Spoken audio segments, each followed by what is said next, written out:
Hey, how are you, everybody? Good morning. Why is the chat not appearing? That's weird. Old OBS name in the settings. Are you really? Yeah, I might need to actually. I mean, I like the theme and all, but it doesn't fit. It doesn't fit. Also, I'm wondering where. Am I gonna have to reload this thing? My chat broke again, thanks to good old.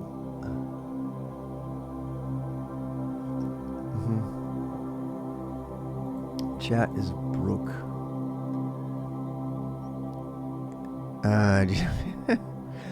Next username, yes, exactly. Yeah, Cloudbot. Apparently, Cloudbot broke again. Not Cloudbot. What is it? Streamlabs. Yep. They definitely broke. Unless either that or I can't talk to the internet, which would not be consistent with this stuff. Yeah, I think they must have expired the tokens or something in OBS. That's all I gotta say. They broke Twitch integration. It was working yesterday though. So I don't know.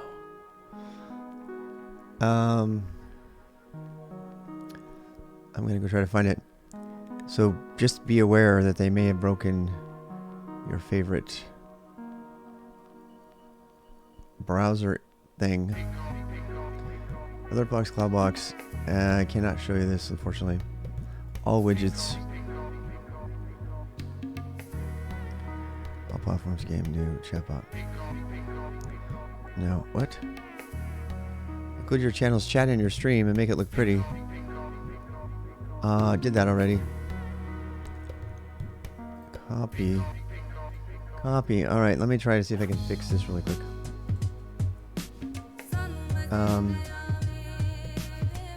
Properties. Paste. Nope. Same thing. Control V audio via OBS. No. Okay. Oh, still broken, huh? Yes. Hello. Yep.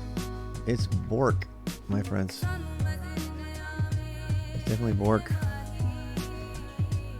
Oh, God bless Streamlabs. You know, Streamlabs is broke at least once every month. At least.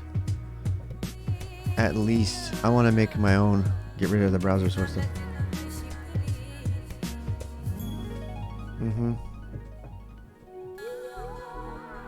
You know, it's kind of annoying. Yep. How's it going? Pragato. Is that right? That is a great name. What should we do today? Let's go look at the calendar.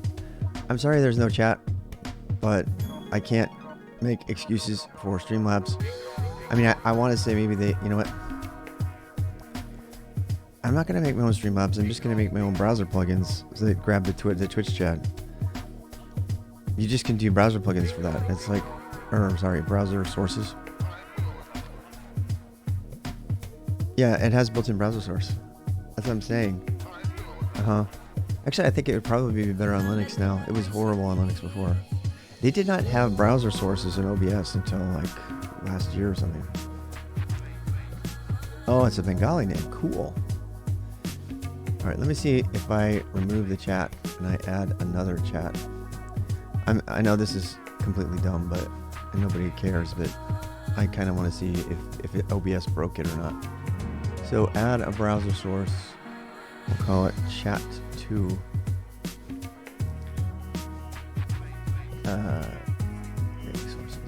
Okay. And I'm going to paste. And I'm going to say, okay. I should just say something. Hello. Jeep guy, how are you? Oh, look. Now it works. The other one is broke. That means they... Okay, so apparently you have to replace your... Oh, sorry. All right, so the new OBS, there's a new OBS. Newsflash, there's a new OBS. And it breaks your chat browser plugins. Work conference, nice. So you're taking the day off, you're just flying home or something? Yeah. You should read the chat. Yeah. What size is that, by the way? Let's go look. No. Properties. 400 by 1,000. 400 by 1,000. I wonder if there's some way I could get it to wake up. I'm trying to fix the stuff that OBS broke or whatever. I don't know what broke. You drove home? Nice. Yeah, this is like the period, the era or the time of the year for conferences, right? Everybody's got like a conference right now. It's like TwitchCon's coming up in October. Dota has got a conference. TI 1 or 11, I guess. Sorry for the crunching. I'm just having some coffee stuff. AI Conf in December and Security Conf. I know I want to go to DEF CON. I just can't. I cannot justify conferences, period. They're too expensive, and the only thing you get out of it is you get to meet people, which is good. There's no reason to go. You can't justify going to a conference to get education, because anything that you're going to go to do there, you can do after the conference is over when they record it and post the video. The network is not, no, it's not worth $900.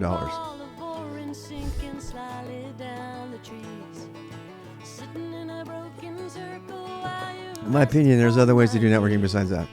If you have, you know what I could do with that $900? I guarantee you I could get as much value networking some other way that's much cheaper and put that $900 in my rack over here.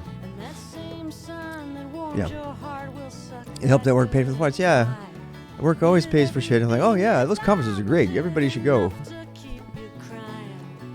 For Raspberry Pis. That's a funny joke because inflation and supply chain. Yeah, after pays for it. Yeah, I'm all for it. I did a whole thing about that. I told a whole story about how I negotiated with my... I was in Coffee Talk or QAC, I can't remember. Yeah. Oh, damn. I've been playing music this whole time. Now I can't post the video or it'll be demonetized. Do I care? Do I care? I probably don't care. I don't care if Coffee Talk is demonetized. Yeah. I'm sorry. I'll turn the music up anyway. Welp. Okay, so I'm trying to... What am I doing? I'm talking. I'm drinking coffee. And I'm trying to get my chat to be fixed. This one is not the way I want it. I'm trying to wake up the old one. The old one that I placed is in the right spot on OBS. If you don't know what OBS is, do you know what? Does anybody here not know what OBS is? Do I need to talk to you about that? Oh my heck yes! You cannot get Raspberry Pis right now.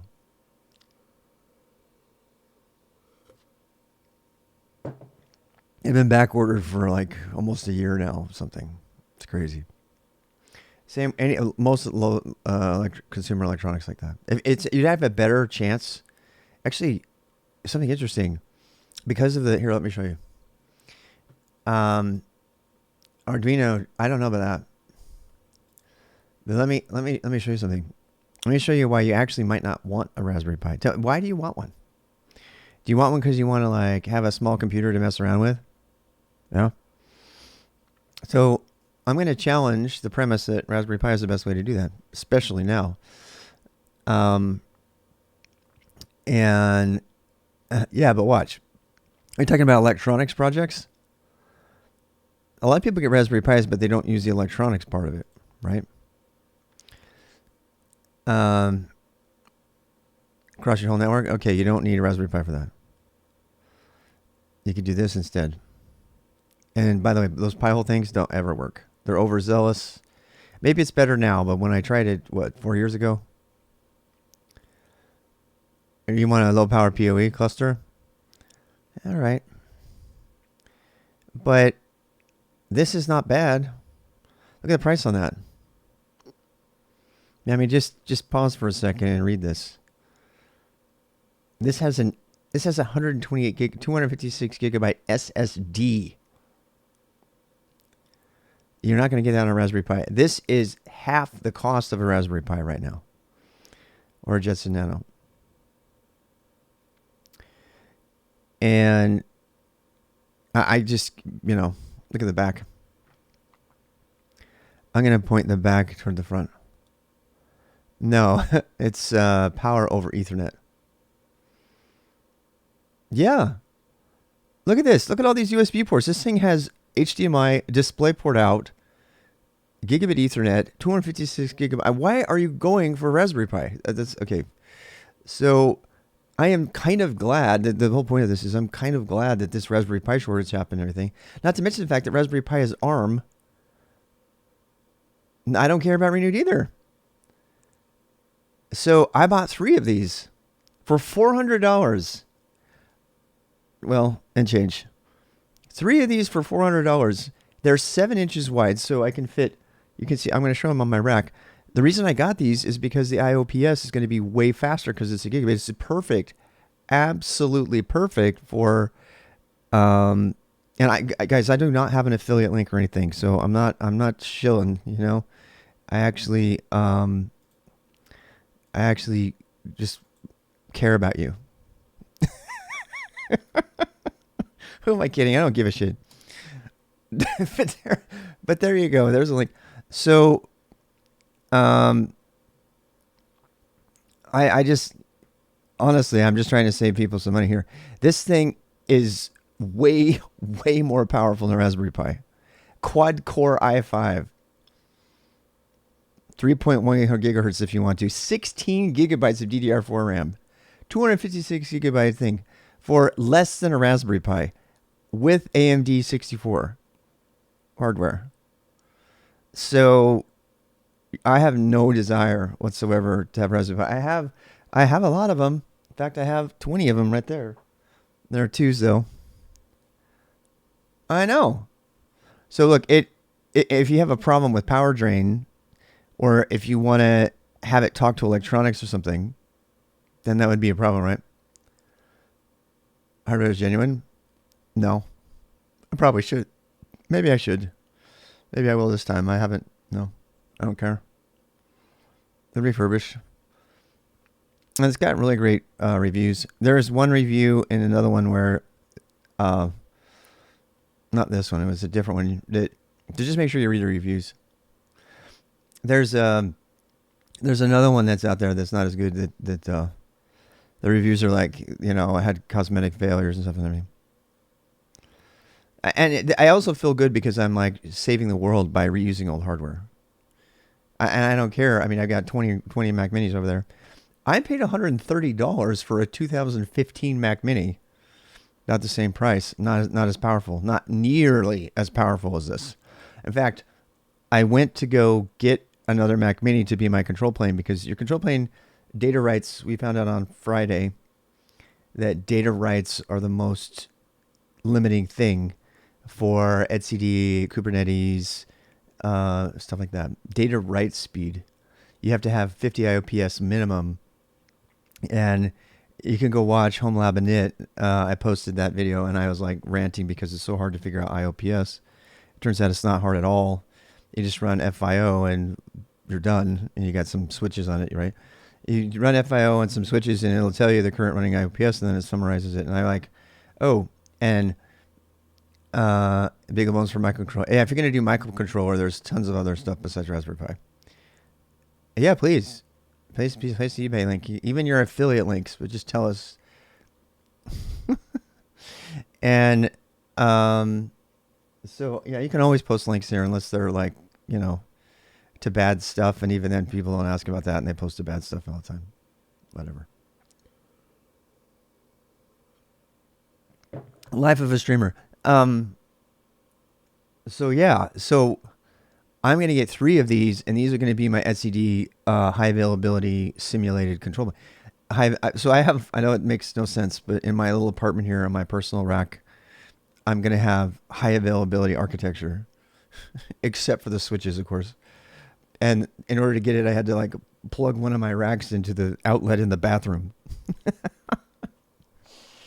But I don't care because I want to simulate high availability. The crazy thing is that I actually counted up all the money that I spent on that new. If I were to buy everything in that rack new, I'd have paid about 40 grand. Yeah, which is kind of sobering thought. I could have bought a substantial vehicle for that money. Who cares though? I could have, because it's like 20 Raspberry Pis at $800 new. I'm sorry, no, 20 Mac Minis at 800 new. 6 MSI Tridents at 1,000 new or so. The HP that I got, which is a killer still. Oh my god, I got that renewed HP server with 28 cores, 128 gigabytes RAM, 512 SSD, and something like that. And it was only like 2100, 2200. And when I put that rock right in the cloud, we did that. We went through the math of that. If I was to run it in the cloud, it would be way more. Oh yeah. Just one of them, even if we did Contabo, which is, by the way, the best cloud if you want to save money. There's just no debate about this. There really isn't. And you can do your own research, but there's really no debate. Contabo is the cheapest cloud on planet Earth. And if you don't need really fast throughput, I have nothing to do with them, by the way. I am not affiliate. I don't have an account over here yet. Lightsail is also cheap. No. I don't know if I would do AWS at all, actually. I know people love it, but I don't.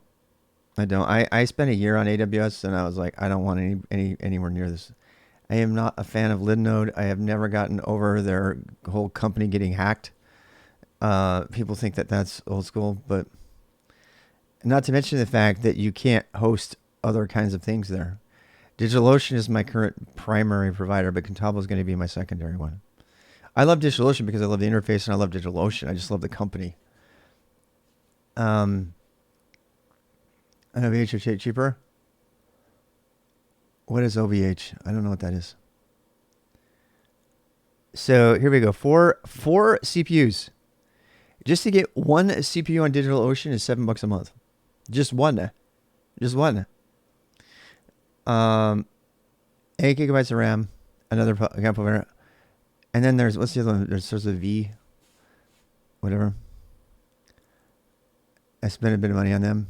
Yeah, nice. I'll have to go look at them too. But I did not know that there were other cloud providers that you can watch. There's a whole YouTube video about this.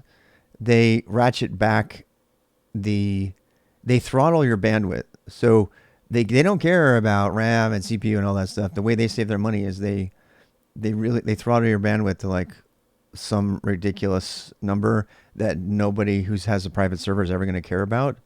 So they're catering to people. So this is pretty much the standard. If you want to do OBS, from the cloud, this is it. So no rip.io and all of them, they probably use Contabo. And there's videos on it. There's YouTube videos on how to do it. So because they don't care, you just need a server that's available all the time. That, in fact, they have Cloud VDS, they have Windows versions. You can actually run Windows a little bit more. You can run Windows and then you can VNC into it, so you can run your OBS entirely remotely. And you can stream from there. So people who have 24/7, that's how I found out about it. People who have 24/7 YouTube streams, they run Contabo servers because their bandwidth requirements are not, the same as somebody who needed to have a really available web server or something like that. And then they're just up all the time, and then they're just constantly pushing data to Twitch, and they're totally within their bandwidth, so they don't.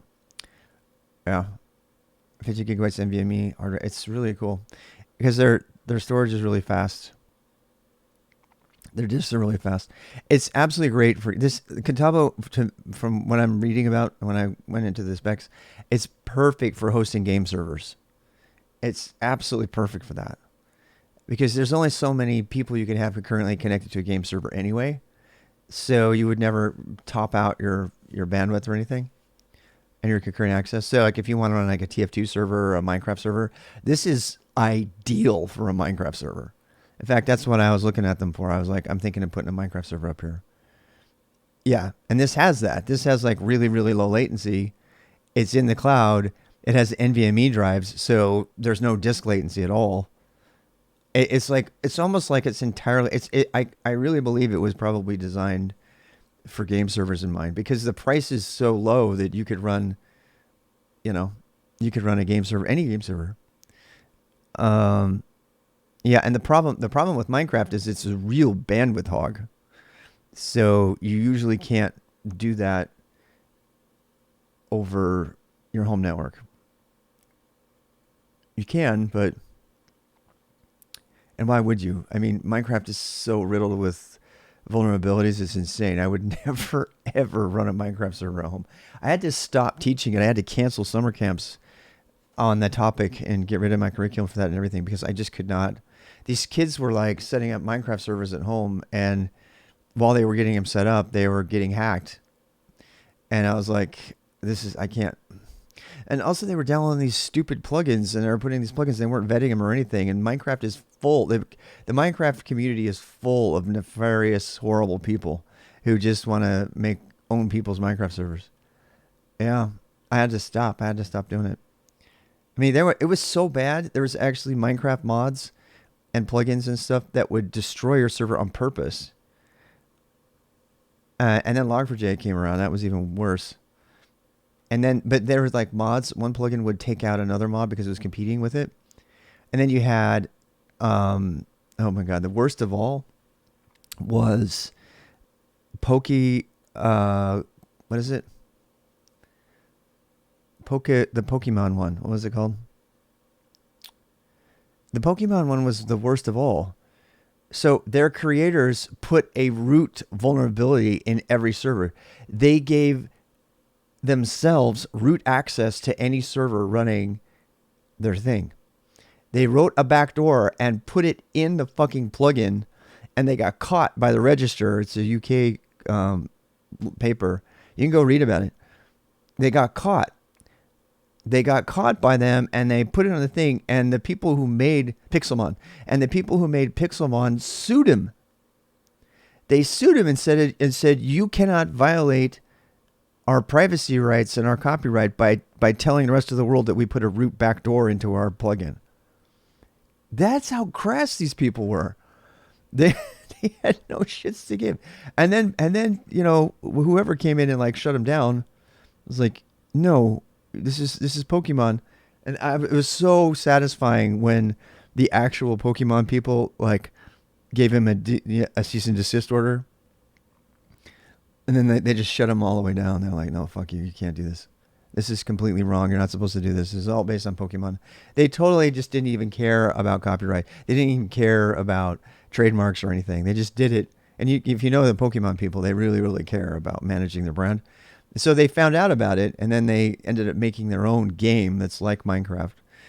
But they shut them down. They finally shut them down. They're like, no, you can't do that. And they're like, oh, that's unfair. I'm like, this is what I'm trying to tell you. The attitude of the people who do Minecraft mods, most of them, is just over 9,000 bad. It's usually because they're really smart and they're really young. And they think they can do whatever they want. Like, oh yeah, watch this. And then they're like, dude, this stuff that we found. Not to mention a lot of those plugins, if you have to download them, you have to make sure you click on the right link because they're hosted on these services that have all this advertising designed to troll you and click on the wrong thing. How do people even sell those ads? How do people not even vet any? If you know what I'm talking about, right? You go to ad sites and they're like making buttons that are not real buttons. That's the ad, and you click on the button and it like downloads malware to your machine. And like, do they not have any process whatsoever for hosting ads? I mean, this is Google, by the way. Most of it's Google ads. I'm like, AdSense. I was like, how are you allowing people to post these ads that are literally links to malware? And you don't even check it. It's just an absolute wild, wild west out there. And so I had these young kids that don't even know not to click on stuff. And I'm like, okay, we're not doing this anymore. And that was the last time. That was the last time we did Minecraft. I mean, I ran my own server and I said, hey, you can use the vanilla server to connect to this. And then we would put, Spigot plugins and stuff that I controlled. But we wouldn't, I never, ever again taught them how to run their own servers. Because they would go home and they would set up these servers inside their house and they'd end up like providing backdoors to their entire home. And some of them were like the sons and daughters of CEOs and CTOs for banks and stuff. And I was like, no, I'm like opening myself up here. Because if they, I mean, imagine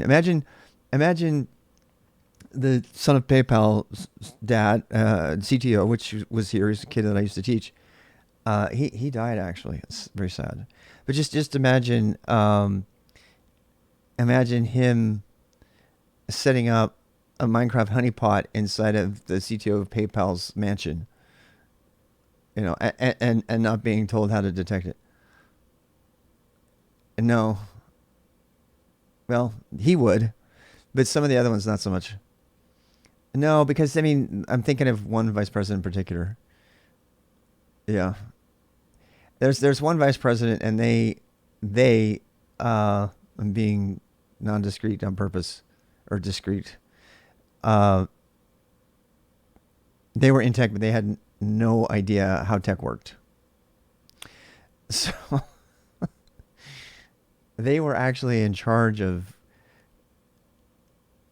I don't know how much I should say. It's definitely doxing. Yeah, I've had a lot of.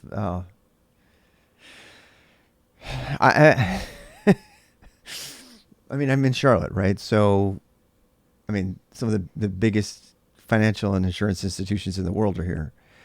And their parents have money. And guess what? The parents that are working in the tech part, on the executive side, they want their kids to learn tech. And they will pay a lot. In fact, I was told once by one of them, you need to double your prices. I said, no, I'm not doing that. He's like, no, man, you need to double your prices. I'm like, nope. He's a good guy, though. That was a guy.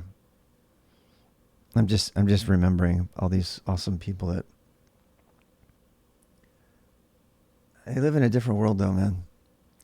Totally different world. They live in the you scratch my back, I'll scratch your world. I don't play that game. I won't elaborate. Anyway, so I need more coffee. I'll be right back.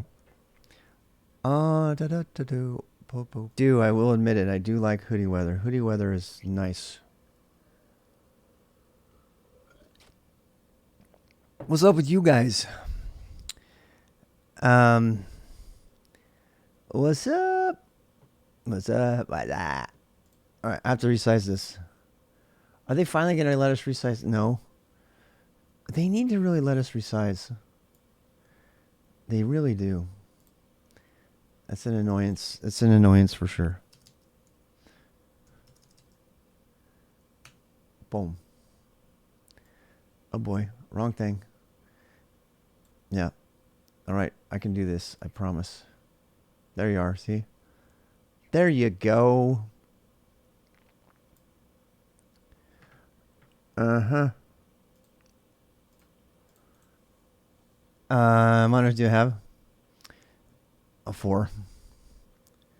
Actually, it's funny because I was talking to my son last night. I called him after I got off Dota all day, and I had a really great talk. I can't wait to show you the stuff he's working on. It's just crazy. Yeah, he's in the digital art program, and his college. It's just the stuff he's doing is crazy amazing. Anyway, he was saying that he's making a VTuber on the side for fun, a VTuber avatar. I'm doing good, and he was talking to me about it. He goes, yeah, so over the summer I think I'm probably going to start a Twitch stream. I'm like, oh. And I told him, I was like, oh, it's probably time for me to redo I used to do this one, like in the first year, like 2019 when I started streaming, 2020 or whatever.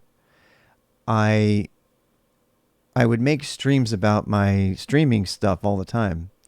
Like I'm doing about my homelab, right? I would stream about how I built it and everything, and I was really into it. And then as soon as it all started working, I just don't think about it anymore. You know, it like doesn't occupy any space in my brain. It's like I don't feel inclined to like make a big long, you know, video about how to stream and stuff. So, but after talking with him, I'm like, maybe probably time for me to put that together. So you asked me how many monitors I have, and then it triggered that part of my brain that says, hey, I need to document this stuff so other people can do it. I can say, okay, here's why I picked multiple monitors. Here's the monitors I have. Here's the resolution I have set. Here's the display I have set. Here's why I'm using Windows instead of Linux. Here's my, sound card, soundboard, and stuff. So yeah, in fact, I just got a big USB hub, and I'm really satisfied with it. I think it's going to get rid of my grounding loop in my sound thing as well. So anyway,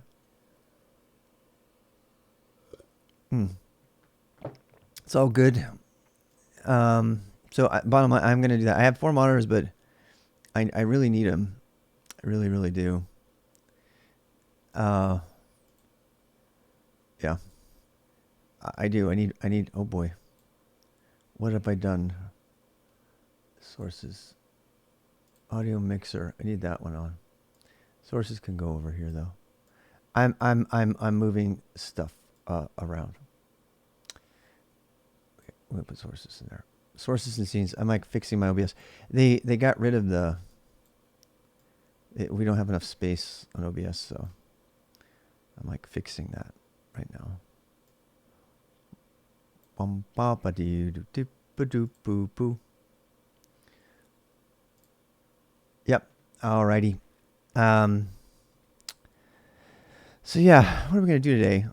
Let's go to the calendar. If you ever want to see my calendar, you just type the cal command or the sketch if you want. And you can click on that.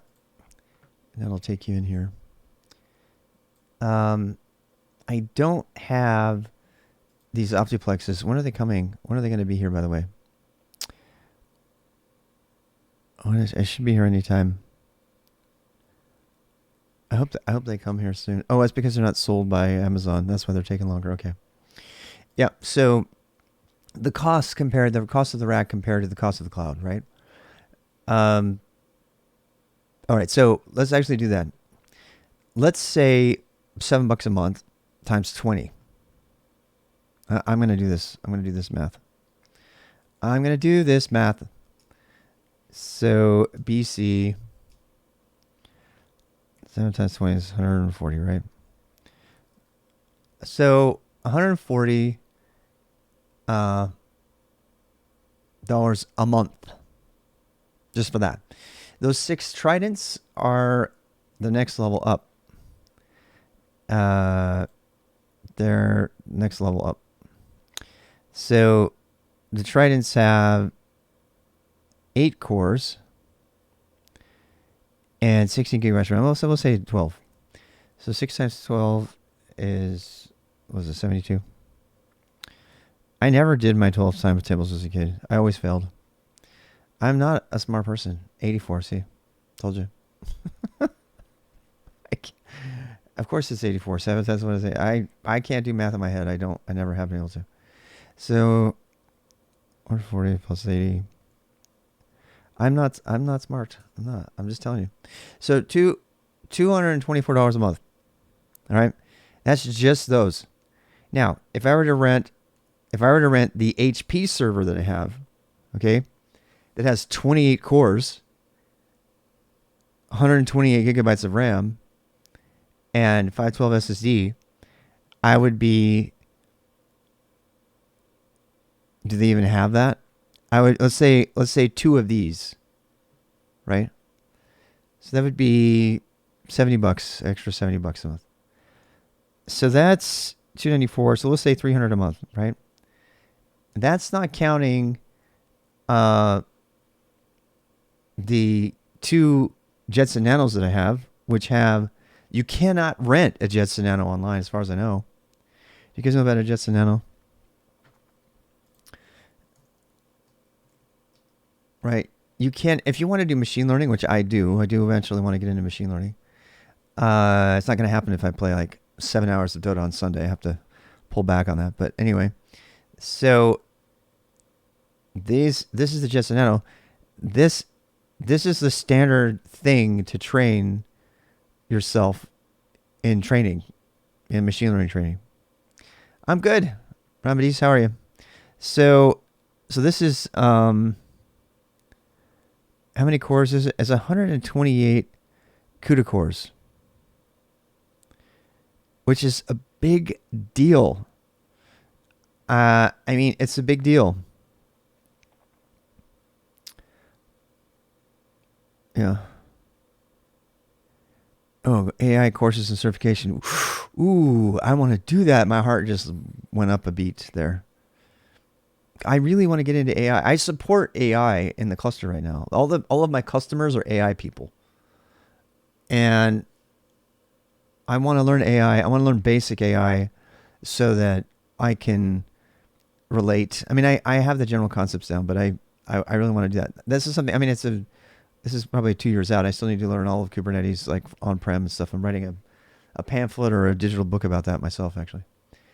Writing the Rust train, I mean, I was doing Rust for a while there, but 3 years ago, I gave it a shot. And ever since then, I've been trying to dispel lies from the Rust community, which gets me very frustrated. Makes me sound like I'm a Rust hater. I'm not. I just don't like it when people lie about shit. Anyway, so yeah, it doesn't have the specs on it. Oh, here we go. 128 cores, people. 100, and that just makes me so excited. It's the coffee, right? But 128 CUDA cores on a tiny little thing that used to cost $80. I bought mine for $300 because it's gone off the rails because of the whole thing, right? I had to buy them on eBay. I've got 3 of them. This is also the primary. I don't know if you saw my art stream on Saturday, but that was entirely streamed from one of these remotely. All right. So how much is this? This is 300. If I were going to, first of all, I don't even think you can rent a specific project of mine. Oh, I already did it. So I have 3 of these now because I want 2 as backups. So IRL streaming, BellaBox. You guys know what BellaBox is? So BellaBox is how you do IRL streaming. It's like the standard. Everybody's doing it now. All the huge streamers have switched to BellaBox by now. BellaBox is made by Rational IRL. Here you go. I mean, this data is really out of date. So getting it embedded. I have actually. I could really, really get into embedded. I could. I've got too much momentum doing other stuff. There's so much cool stuff on me. I've had to like stop doing stuff, right? There's a part of me that really wants to get into it, but not happening. Yeah. GPIO. You can put an AI in your mailbox to the street. I know. You totally could, yeah. Useful links. So this tells you how to run BellaBox. So this is what I stream from. Anyway, but you know what? You know what's really sad about this? The BellaBox setup doesn't even use the GPU at all. It doesn't use the GPU cores. They're completely unused. In fact, one of the things I'm super dead set on trying to figure out how to do is to take the BellaBox software and get it to run on something besides this. Because this particular device is a waste. And not to mention the fact that it's really hard to get. But the reason they pick it is because of the 2 gigabyte version, which is now defunct, has a different power supply, so it actually works with batteries and stuff. So anyway, the only reason I'm here is because I'm trying to tell you can't even buy these things, right? So one of the advantages of a home lab over a cloud is you can do that. I can plug 2 of these in with USB power into my switch here, and I can do homegrown machine learning that maximizes the GPU power from this. You cannot even do that in the cloud, as far as I know. There's probably something. Let me go look. Machine learning in the cloud. Cloud service is a good option for anyone looking to train and deploy memory intensive. I guess GPU. I guess you could do Vertex AI on GCP. That's what people do. NVIDIA Docker on a bunch of server. Yeah, but you have to have GPUs. You have to have a bunch of GPUs, and they're expensive. Yeah.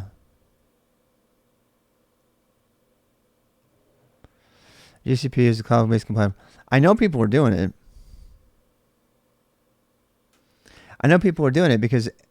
Because our company right now is moving a lot to GCP, and now they're like, oh shit, it costs them a lot of money over there to do machine learning. Maxwell cores, NVIDIA GTX 800 mobile service. Huh. How many cores? See, I don't know. This is why I need to research this. Can't get away from GPUs, but I think you can use a fairly old NVIDIA GPU. Have more CUDA cores than that thing? You think so? If you have the NVIDIA drivers, can I do machine learning on MSI Trident? Because I have kick-ass GPUs over here that are old. They're like from 2014, but they're still great. If I'm really hoping that I can do machine learning on there. Here's the Trident. This. I have 6 of these. I had 18 and I got rid of them. 13. I had 13. That's right. Windows 10. i7. I don't have an i7. This is a newer one. If you're gonna get a gaming rig, this is my number 1 recommendation. They're so good, and they're low form factor. They're absolutely silent. They don't get hot. They're beautiful. You can put them in your backpack. Linus Does Tech called it the console killer, and I completely agree. It's like so amazing. Easy to upgrade? Bullshit. That's bullshit. MSI, don't lie. Don't lie. But anyway, I eventually want to get a machine learning. These things do have GPUs that can do machine learning. I just don't. They're not the newer ones, you know. On a Steam Deck, portable on Xbox, yeah. Dude, it's insane. The cooling is amazing. They have, see this fan right here? They have a fan. The whole thing is mostly GPU when you open it up. And the GPU is like exposed and has a huge freaking fan that like blows right on it from the side of the rig. And it's completely silent. Even when it's at max and the fan comes on, you can't hear anything. It's so crazy. It's crazy. I can hear my other MSI over here. I can hear when its fan comes on too, but it's just so amazingly quiet. For quiet virtualization, well, the one I bought. Yeah, let me see if I can find it. I can see our dog food orders and stuff. Blah,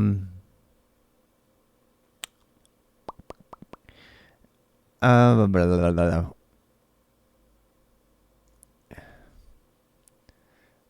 This is the one I bought. It's so good. I love it. Refurbished. But look at the price, man. If you're going to get... This is my virtualization server. And it's... I bought the kit for it, which is $200, and I'm trying to return it. Yeah. I'm trying to return the kit because it doesn't work in my cheap audio rack. The rack that I have, my racks, they're not the you know, StarTech for super fancy racks. They're audio racks, so they have just the screws on the outside. They're much easier to deal with, though. I'm so glad I bought it, but this does not fit. This does not fit with the rails on it. So but it fits perfectly if you just lay it on the bottom shelf. So it's actually on the bottom shelf over here. It sticks out maybe a millimeter in the back, but I'm totally okay with that. Oh yeah, it's a nice price. Are you kidding me? Somebody recommended this to me. I was like, oh my God. So I tried Proxmox on this, and then I tried to cluster it with 14 other things, and it fell on its face. So I got rid of Proxmox. I'm just going to use KubeVirt, or I'm going to use Basecamp, which is Rust. That'll be, if I do that, that'll be the most significant Rust application that I use. You guys know about Basecamp? think it's Basecamp. I think it's on Amazon. No, that's not it. No, that's not it. What is it called? I don't remember the name. KVM, Amazon, Rust. I'm sure that'll pull it up. Firecracker. Yeah, that's it. It's Firecracker. Firecracker is what I was talking about. Yep. Oh, we launched it as Slum, but we focus on giving secure serverless experience. They're kind of misguided, actually. Amazon lately has been kind of losing their way. But, oh well. They have. Firecracker, though, looks interesting. It's all Rust. I'm going to compare Firecracker to libvirt and Virt Manager on the virtualization platform. And I'm not going to use... I'm following Mossy's advice on this. And I haven't gotten that far, though, so I don't know. We'll see. Yep. Because KVM is the standard. It's just there's really no debating that point at this time. You know, KVM has won the virtualization war. It is the hands down dominant leader.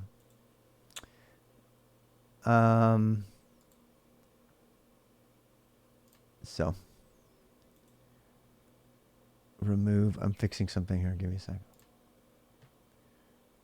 Plus browser chat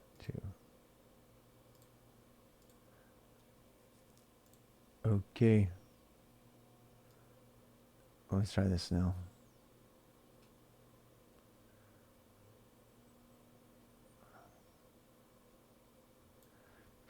Yeah. Did it already break again? Oh no, there it goes. There it goes.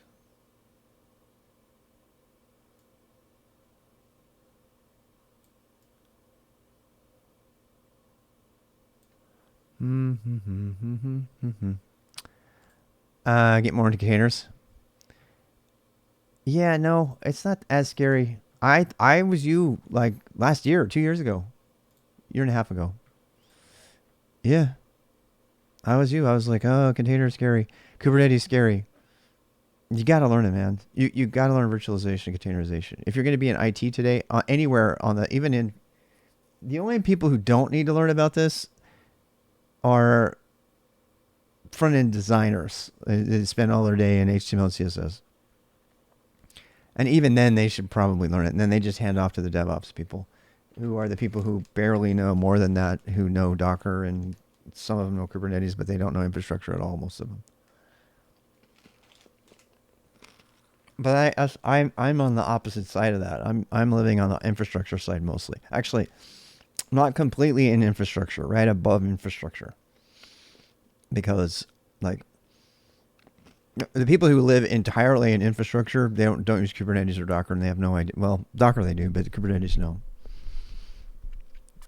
So I'm kind of a level up from that in the stack, if you consider the lowest part of the stack, you know. And then below that, you have embedded engineers and computer engineers, to tell you that. Did you know they have a degree in computer engineering now? Mm-hmm. That's pretty common. Gabe's doing that. Gabe, you out there? Oh, it saves time, yeah. Docker saves so much time. I mean, even simple things like, you know, oh yeah, we were calculating the total cost of ownership per month. So let's say you can get those 2 CUDA cores. I say it's probably at least another 100. So is it cheaper to build your own rack? So even if, I mean, if you were to invest all the stuff that I've done into Contabo, you'd be paying $600 a month. A month. Right? I mean, that's assuming it could even run it. I don't think it could. Doesn't have to deal with all the security and stuff. I mean, do a VPN, but still. It has CUDA support. Adrian has. We're going to find out, Morangar. We're going to find out. Because I think, you know what, I could find out. Let me find out which one I have and see if which chip it has in it. I know I'm doxing stuff again about myself. I don't care. I know. Not dangerous stuff. Anyway, here we go. Let's do Trident. Yep, there they are. Currently unavailable. That's a good thing, too. Yeah. GTX 1060, 3 gigabyte. Amazing wallpaper. Oh, lol.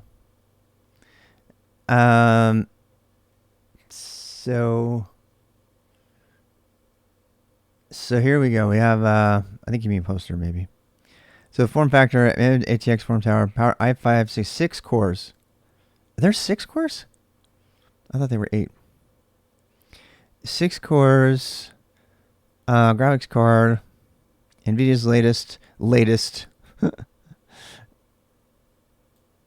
GTX 1060. I think the 1060 is not supported anymore. 8 gig DDR RAM. Oh, that's right. It just has terabyte low slow drives. We checked the drives. They were 50 IOPS. We actually run the test. We compared the Mac Minis, which are at best like 26 IOPS, and you need 50 to do etcd. And Trident were 50. But then the reason I bought those other control planes is because they have SSD, so they'll be faster than 50. And wait, do I have a meeting this morning? That sounded like a meeting notification. I need to go check.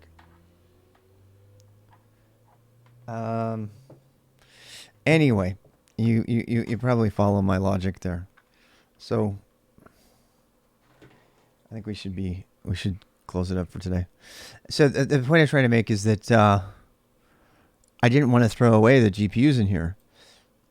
So if I run SFFS on here, where I make these my control planes, I won't be able to use the GPUs for stuff, because it'll technically it should not overwhelm the other stuff, but I don't want to put too much on them. I actually want to be able to keep the GPUs available for machine learning if they're supported.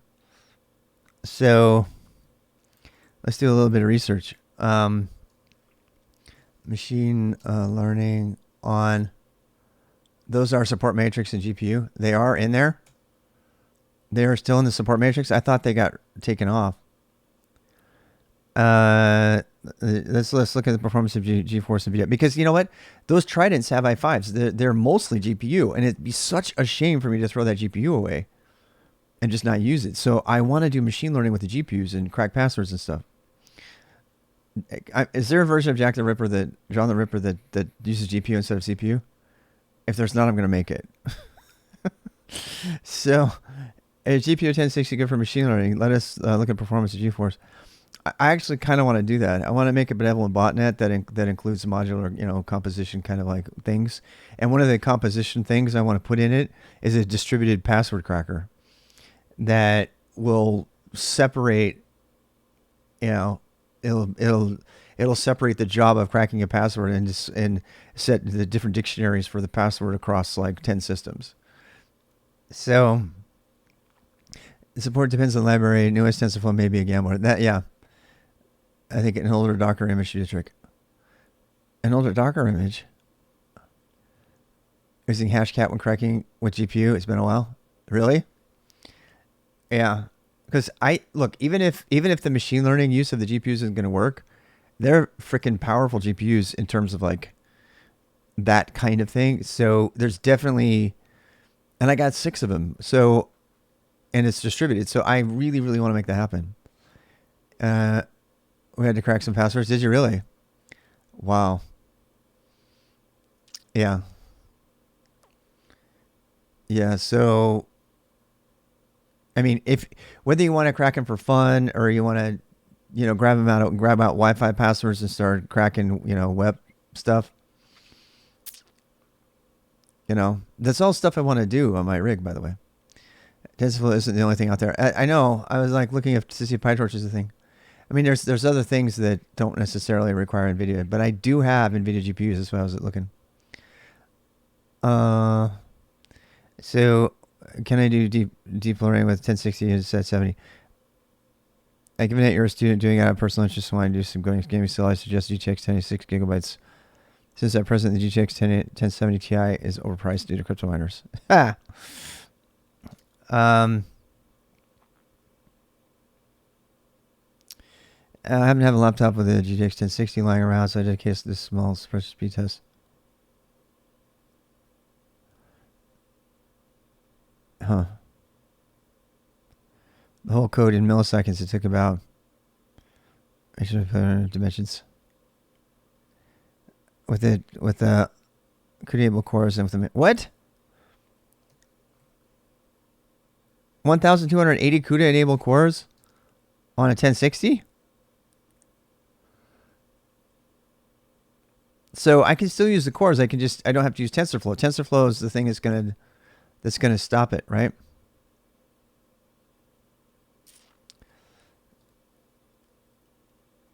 I use some GPUs. It's reading around blah. I don't want to read it. First one, 1060. High dimensional measurement G operation. CPU. It took me 16 seconds to complete this, and the number of GOPS per second was 63.36. Number of cores on an Intel CPU is just 2, with a memory frequency of 1.7. Now let's look at it with an NVIDIA 1066 gigabyte DDR. That's the one I have. NVIDIA 1060 performed or computed the whole code in milliseconds. It took about 0.29 seconds with 3,600 gigaops per second to complete the matrix of blah, blah, blah. This was a real eye-opener. The 1,280 CUDA core enabled CUDA cores with a memory speed of 8 gigabits per second. This machine can run the most advanced data in seconds. No, this is links. So, yay. That means I could do machine learning on those MSI Tridents. I am so excited. Dude, I have 1,300 CUDA cores on each one of those things. Yeah. What is that? 6...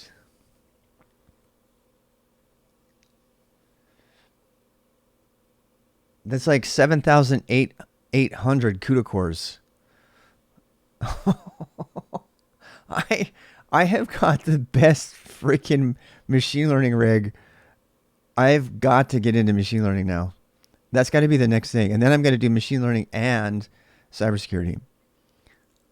Did I get did it wrong?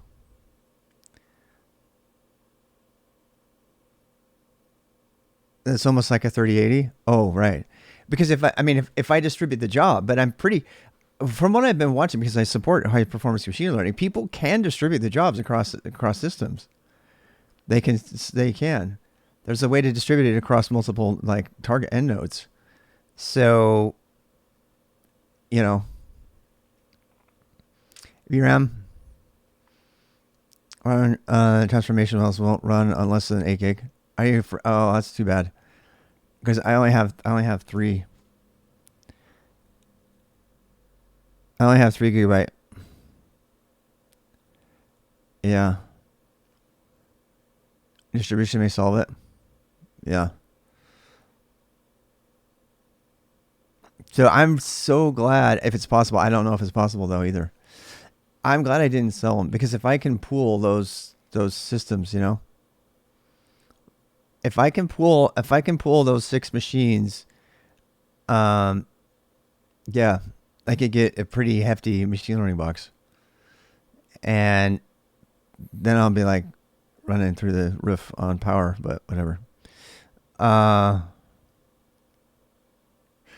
You know what? It's good though, because I don't use the virtual machine that much. I'm not going to be burning power out of it a lot, but the other ones. So if I max them up, their max power consumption is only like, because it's mostly just GPU, so I think it's something like 200 watts.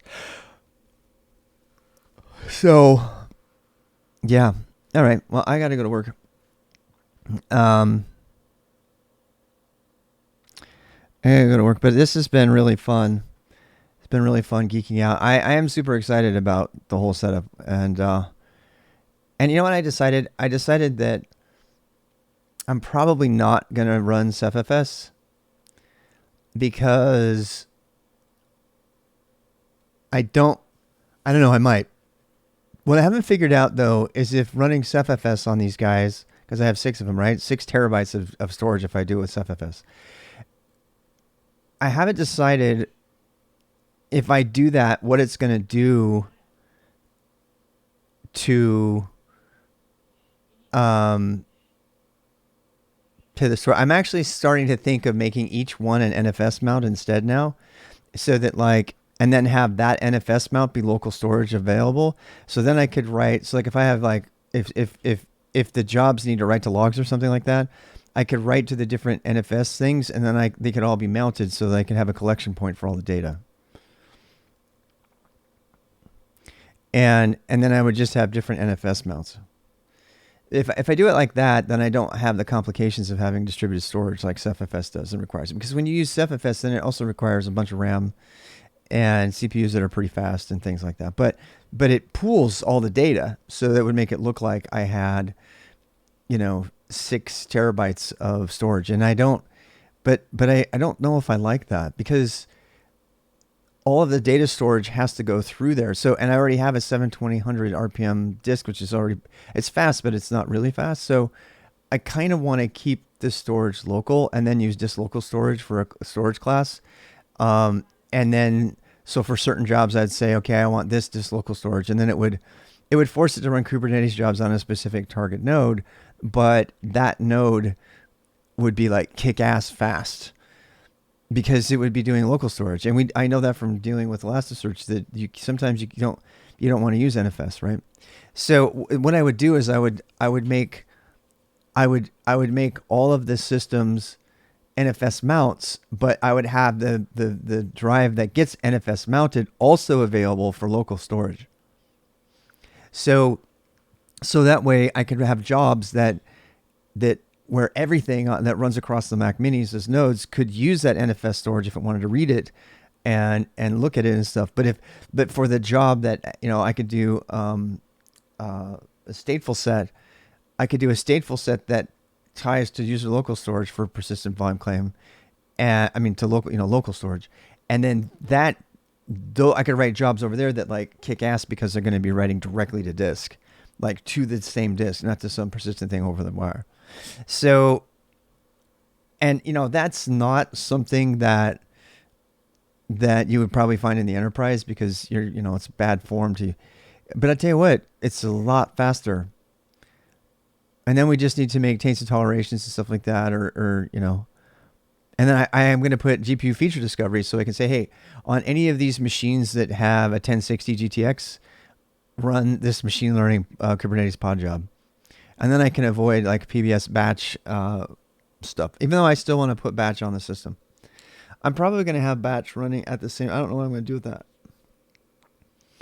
I'm thinking about allocating several machines to do PBS batch at the hardware level, instead of making everything a Kubernetes node. But initially what I can do is I can make all the Mac Minis, all 20 into a Kubernetes cluster. And then if I want to, cordon off like 10 of them and say, okay, y'all are not in a cluster, you're a PBS, then I could have, I could have 10 nodes, because I have 3 control planes, so I'm good. I could have 10 nodes for Kubernetes, and I could have 10 nodes on my PBS batch, and then I could do OpenPBS to practice my PBS batch submissions. And then I would have an internal miniature batch processing system, and also a pretty substantial real Kubernetes cluster. And then I can like spin up whatever I want using the virtual server temporarily to test different things that way.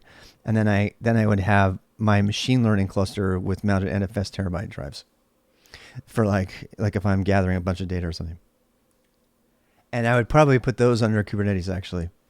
Those would probably go under Kubernetes management as well, because I would want to do the affinity stuff. Hell, I could probably put the Jetson Nanos, because they're Intel, aren't they? Aren't they Nanos Intel? Yeah. No, they're ARM. Okay, never mind. So, yeah, no, that's fine though too, because I could put the Nanos in the cluster as well, and then I could run certain jobs on those. 128 cores is not very good, but it's better than 2 cores that you get if you use the CPU. All right, so I am happy. This is really fun. Thank you for joining me this morning. I'm going to go ahead and post this tomorrow morning. And that's really all I have to say about that. So I wish you the best. You don't recommend you, especially the low processor count. RTX performance better. I already have it. Did you miss that part? I already have 6 of them. I'm reusing old stuff. I'm just trying to make sure that they're actually going to do it. I actually don't know how much of my work day I can stream today. I have to go check up on stuff. I was going to set up etcd as a part of my work today, but I don't have the machines yet, so can't do that. I'm probably going to be doing a lot of coding on the REST API and, clean up and stuff like that. So, and I have to figure out the backup strategy. That's a big thing. So, I can't do any of that until I have my control planes. So they should be here. When are they coming? When are my control planes coming? Let me go check something here. So I can kind of maybe put it on the calendar. Please come today. Please be here today. I'm looking. pfSense, OpenSense, how to pick locks. I want to do that on stream. I want to make a thing that has a bunch of old locks on it and then practice picking locks. I'm going to do that on stream too. Do you think that's a terms of service violation? What do you think? Do you think that would be a terms of service violation? I bought the standard, the gold standard in lockpicking books, and I have the lockpick kit.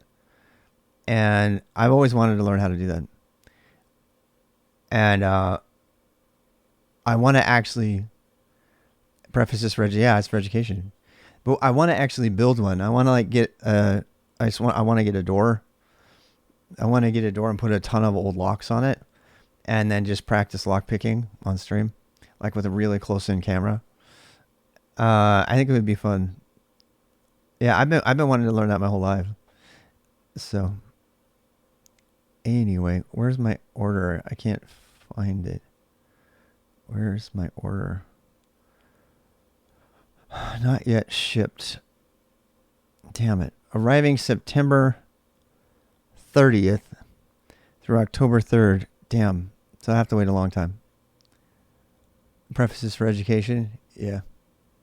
Yeah, I think we should do that. Yeah. Have a great day. Bye, everybody. So YouTube.